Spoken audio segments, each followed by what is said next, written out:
Praise Lord. ദൈവത്തിൻ്റെ വിലയേറിയ നാമം വാഴ്ത്തപ്പെടുമാറാകട്ടെ. ഇന്നത്തെ ഡെയിലി ഡിവോഷന് വേണ്ടി നമ്മളെടുത്ത വേദഭാഗം സദൃശവാക്യങ്ങൾ 2-ാം അധ്യായത്തിൻ്റെ 1 മുതൽ 8 വരെയുള്ള വേദഭാഗങ്ങളാണ്. വളരെ ചുരുങ്ങിയ വാക്യങ്ങളെ ഉള്ളുവെങ്കിലും വളരെ ആഴമേറിയ ആത്മീയ സത്യങ്ങൾ ഈ വേദഭാഗത്ത് അടങ്ങിയിരിക്കുന്നു. 4 കാര്യങ്ങൾ ഈ വേദഭാഗങ്ങളിൽ നിന്ന് നമുക്ക് പഠിക്കുവാൻ സാധിക്കുന്നു. ഒന്നാമതായി, നമ്മുടെ ദൈവത്തിൻ്റെ മഹത്വം എന്താണ്, നമ്മൾ ആരാധിക്കുന്ന നമ്മുടെ ദൈവത്തിൻ്റെ മഹത്വം എന്താണ് എന്ന് നമുക്ക് ഈ ഭാഗത്ത് നിന്ന് കണ്ടെടുക്കാൻ സാധിക്കുന്നു. രണ്ടാമതായി, യേശുക്രിസ്തുവിൻ്റെ മഹത്വം, അവൻ്റെ ദൈവത്വം എന്താണെന്നുള്ളത് നമുക്കിവിടെ പഠിക്കാം. മൂന്നാമതായി, ദൈവം നമ്മോട് എങ്ങനെയാണ് ഇടപെടുന്നത് എന്ന് നമുക്ക് കാണാം. നാലാമതായി, നാം അവൻ്റെ മുമ്പാകെ എങ്ങനെ ആയിരിക്കണം എന്നുള്ളതും നമുക്ക് ഇവിടെ നിന്ന് ചിന്തിക്കുവാൻ സാധിക്കുന്നു. ഒന്നാമതായി നമ്മൾ ചിന്തിച്ചതുപോലെ നമ്മുടെ ദൈവത്തിൻ്റെ മഹത്വം എന്താണ്. അവിടെ 2-ാം അധ്യായത്തിൻ്റെ 6-ാം വാക്യത്തിൽ നമ്മളിങ്ങനെ വായിക്കുന്നു, യഹോവയല്ലോ ജ്ഞാനം നൽകുന്നത്, അവൻ്റെ വായിൽ നിന്ന് പരിജ്ഞാനവും വിവേകവും വരുന്നു. അതായത് യഹോവയാണ് ജ്ഞാനം നൽകുന്നത്, അവൻ്റെ വായിൽ നിന്ന് പരിജ്ഞാനവും വിവേകവും വരുന്നു. യഹോവയുടെ ഒരു ജ്ഞാനത്തിൻ്റെ കാര്യമാണ് ഇവിടെ പറയുന്നത്. യഹോവയുടെ ജ്ഞാനം അളക്കുവാൻ അത് നമുക്ക് ആർക്കും സാധിക്കത്തില്ല. ഈ യൂണിവേഴ്സ് മുഴുവൻ, ഈ പ്രപഞ്ചം മുഴുവൻ യഹോവയായ ദൈവത്തിൻ്റെ ജ്ഞാനത്താലാണ് നിറഞ്ഞിരിക്കുന്നത്. അവൻ ഈ യൂണിവേഴ്സിനെ സ്ഥാപിച്ചത് തന്നെ ജ്ഞാനത്താലാണ്, തൻ്റെ വാക്കിനാലാണ്, തൻ്റെ വായിൽ നിന്ന് വന്ന പരിജ്ഞാനത്താലാണ്. ഇതിനെല്ലാം ദൈവമായ കർത്താവ് ഇത്ര ഭംഗിയായി ചമച്ചിരിക്കുന്നത്. അവൻ്റെ ജ്ഞാനത്തിൻ്റെ ആഴം അളക്കുവാൻ നമുക്ക് ആർക്കും പ്രാപ്തരല്ല പ്രിയപ്പെട്ടവരെ. എല്ലാം അതതിൻ്റെ സ്ഥാനത്ത് വളരെ ഭംഗിയായി ക്രമമായി അതെല്ലാം കർത്താവിൻ്റെ വാക്ക് അനുസരിച്ചുകൊണ്ട് അതെല്ലാം അതതിൻ്റെ സ്ഥാനത്ത് നിൽക്കുന്ന എത്രയോ മനോഹരമായ കാഴ്ചയാണ്. ഈ യൂണിവേഴ്സിനെ കുറിച്ച് മനുഷ്യൻ വളരെ വർഷങ്ങളായി പഠിക്കുന്നു, എങ്കിലും അവൻ അത് ഇതുവരെ പഠിച്ച് തീർക്കുവാനായി സാധിച്ചിട്ടില്ല. അത്രത്തോളമുണ്ട് നമ്മുടെ യഹോവയുടെ ജ്ഞാനത്തെക്കുറിച്ച് നമുക്ക് മനസ്സിലാക്കുവാൻ സാധിക്കുന്നു. നമ്മൾ റോമാലേഖനം 11-ാം അധ്യായത്തിൻ്റെ 33-ാം വാക്യത്തിൽ ഇങ്ങനെ കാണുന്നത്, ദൈവത്തിൻ്റെ ധനം, ജ്ഞാനം, അറിവ് എന്നിവയുടെ ആഴമേ. അപ്പോസ്തലനായ പൗലോസ് ഇങ്ങനെ പറയാണ്, ദൈവത്തിൻ്റെ ധനം, അവൻ്റെ ജ്ഞാനം, അവൻ്റെ അറിവ് എന്നിവയുടെ ആഴമേ, അവൻ്റെ പ്രവൃത്തികൾ, അവൻ്റെ വഴികൾ എത്ര അഗോചരമാണ്. ഇതൊന്നും നമുക്ക് ധ്യാനിക്കുവാനോ അല്ലെങ്കിൽ ഇത് മുഴുവൻ മനസ്സിലാക്കുവാനോ ഉള്ള യാതൊരു പ്രാപ്തിയും കഴിവും നമുക്കില്ല. അത്രയ്ക്ക് മഹത്വമുള്ള ദൈവമാണ് നമ്മൾ ആരാധിക്കുന്ന നമ്മുടെ ദൈവം. അവിടെ രണ്ടാമതായിട്ട് നമ്മൾ കാണുന്നത് നമ്മുടെ യേശുക്രിസ്തുവിൻ്റെ മഹത്വമാണ്. അതായത് യേശുക്രിസ്തുവിൻ്റെ ദൈവത്വമാണ്. നമ്മൾ ഇതേ വായിച്ച അതേ വാക്യം തന്നെ, യഹോവയാണ് ജ്ഞാനം നൽകുന്നത്, അവൻ്റെ വായിലാണ് പരിജ്ഞാനവും വിവേകവും വരുന്നത്, അവൻ്റെ വായിലാണ് പരിജ്ഞാനം നിറഞ്ഞിരിക്കുന്നതൊക്കെ നമ്മൾ വായിക്കുമ്പോൾ കൊലോസ്യ ലേഖനത്തിൽ പൗലോസ് വീണ്ടും അതിൻ്റെ 2-ാം അധ്യായത്തിൻ്റെ 3-ാം വാക്യത്തിൽ ഇങ്ങനെ രേഖപ്പെടുത്തിയിരിക്കുന്നത്, അവനിൽ, അതായത് ക്രിസ്തുവിൽ ജ്ഞാനത്തിൻ്റെയും പരിജ്ഞാനത്തിൻ്റെയും നിക്ഷേപങ്ങളൊക്കെയും ഗുപ്തമായിട്ടിരിക്കുന്നു. അവിടെ കർത്താവായ യേശുക്രിസ്തുവിനെ കുറിച്ച് പറയുകയാണ്, അവനിലാണ് ജ്ഞാനത്തിൻ്റെയും പരിജ്ഞാനത്തിൻ്റെയും നിക്ഷേപങ്ങളൊക്കെയും ഗുപ്തമായിട്ടിരിക്കുന്നത്. അവിടെ യഹോവയെക്കുറിച്ച് പറയുന്നു. ഇവിടെ വരുമ്പോൾ പുതിയ നിയമത്തിലേക്ക് വരുമ്പോൾ നമ്മുടെ കർത്താവായ യേശുക്രിസ്തുവിനെ കുറിച്ചാണ് പറയുന്നത്. അപ്പോൾ നമ്മുടെ കർത്താവായ യേശുക്രിസ്തുവിൻ്റെ സമ്പൂർണ്ണ ദൈവത്വവും നമുക്ക് ഈ വാക്യത്തിൽ നിന്ന് മനസ്സിലാക്കുവാൻ സാധിക്കുന്നു. മൂന്നാമതായി, ദൈവം നമ്മോട് എങ്ങനെ ഇടപെടുന്നു എന്നുള്ളതാണ്.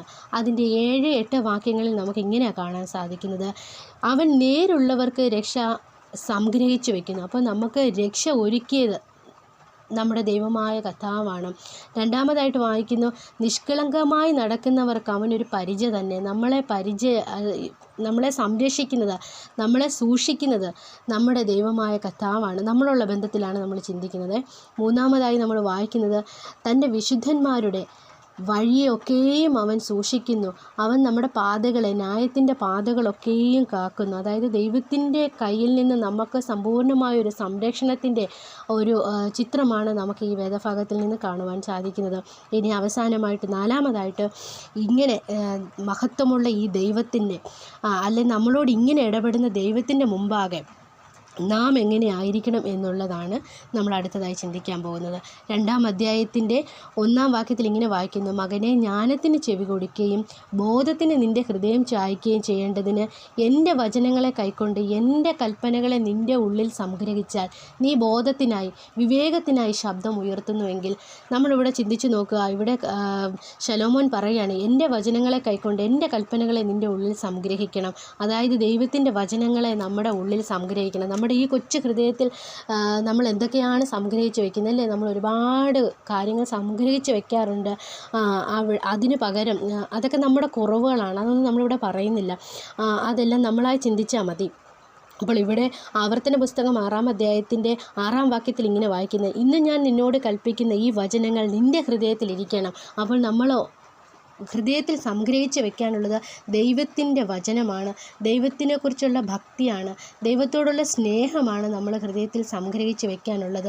അത്രയും മാത്രം ഞാനിവിടെ പറയുന്നു. വീണ്ടും നമ്മളവിടെ കാണുമ്പോൾ 3-ാം വാക്യത്തിൽ ഇങ്ങനെ വായിക്കുന്നു, നീ ബോധത്തിനായി വിളിച്ച് വിവേകത്തിനായി ശബ്ദം ഉയർത്തുക. നമ്മുടെ ശബ്ദം നമ്മുടെ വിവേകത്തിനായിട്ട് നമ്മുടെ ശബ്ദം ഉയർത്തണം ഇവിടെ ശലോമോൻ നമ്മളോട് ആഹ്വാനം ചെയ്യുന്നത്. നമ്മൾ ഓർക്കുക, നമ്മൾ പലപ്പോഴും ശബ്ദം ഉയർത്താറുണ്ടല്ലേ നമ്മുടെ വീടുകളിൽ. നമ്മൾ എന്തിനു വേണ്ടിയാണ് ശബ്ദം ഉയർത്തുന്നത്? നമ്മളൊന്ന് ചിന്തിച്ച് നോക്കുക. നമ്മൾ പല കാര്യങ്ങൾക്കായിട്ട് നമ്മൾ ശബ്ദം ഉയർത്താറുണ്ട്. അതൊന്നും ഞാൻ ഇവിടെ എണ്ണി പറയുന്നില്ല. അതെല്ലാം നമ്മുടെ കുറവുകളാണ്. അത് നമ്മൾ തന്നെ മനസ്സിലാക്കിക്കൊള്ളുക. നമ്മൾ എന്തിനാണ് യഥാർത്ഥത്തിൽ ശബ്ദം ഉയർത്തേണ്ടത്? സങ്കീർത്തനത്തിൽ ഈ ആഹ്വാനം നമ്മൾ സങ്കീർത്തനത്തിൻ്റെ പല ഭാഗങ്ങളിൽ കാണുന്നു. 81-ാം സങ്കീർത്തനത്തിൻ്റെ 1-ാം വാക്യത്തിൽ ഇങ്ങനെ വായിക്കുന്നത്, നമ്മുടെ ബലമായ ദൈവത്തിന് ഘോഷിപ്പിൻ, യാക്കോബിൻ്റെ ദൈവത്തിന് ആർപ്പിടുവിൻ. വീണ്ടും 95-ാം സങ്കീർത്തനം 1-ാം വാക്യത്തിൽ വരുമ്പോൾ ഇങ്ങനെയാണ് കാണുന്നത്, വരുവിൻ നാം ഘോഷിച്ചുല്ലസിക്കുക, നമ്മുടെ രക്ഷയ്ക്ക് ആർപ്പിടുക. അപ്പോൾ ഓർത്ത് നോക്കുക, നമ്മൾ ശബ്ദം ഉയർത്താനുള്ളത് നമ്മുടെ ദൈവത്തിനെ സ്തുതിക്കുന്നതിന് വേണ്ടിയായിരിക്കണം. നമ്മുടെ ദൈവത്തിന് നമ്മുടെ രക്ഷയെക്കുറിച്ച് ഘോഷിച്ചുല്ലസിക്കാനായിരിക്കണം നമ്മുടെ ശബ്ദം വരുന്നത്. 100-ാം സങ്കീർത്തനത്തിൽ വീണ്ടും ഇങ്ങനെ വായിക്കുന്നു, സകല ഭൂവാസികളും യഹോവയ്ക്ക് ആർപ്പിടണം. നമ്മുടെ ആർപ്പ്, നമ്മുടെ ശബ്ദം എല്ലാം നമ്മുടെ ദൈവത്തിനെ സ്തുതിക്കുന്നതായിരിക്കട്ടെ. നമ്മളൊന്ന് ചിന്തിച്ച് നോക്കുക. നമ്മുടെ കുറവുകൾ എല്ലാം നമ്മൾ നമ്മുടെ ദൈവത്തിൻ്റെ മുമ്പാകെ ഏറ്റുപറയുക. കഴിഞ്ഞ നാളുകൾ വന്നുപോയി എല്ലാ പിഴവുകളും കർത്താവെ ഞങ്ങളോട് ക്ഷമിച്ച് ദൈവനാമ മഹത്വത്തിനായി ഞങ്ങളെ ജീവിക്കുവാൻ, കർത്താവിനെ അനുസരിച്ചുകൊണ്ട് ജീവിക്കുവാൻ നമുക്ക് കൃപ നൽകണമേ എന്ന് താഴ്മയോടെ നമ്മുടെ ദൈവത്തിൻ്റെ സന്നിധിയിൽ ഏറ്റുപറഞ്ഞുകൊണ്ട് പോയാൽ ദൈവം നമ്മളെ അനുഗ്രഹിക്കും. നമ്മളെ നന്നായി ജീവിക്കാൻ നമ്മുടെ കർത്താവായ ദൈവം നമ്മളെ സഹായിക്കും.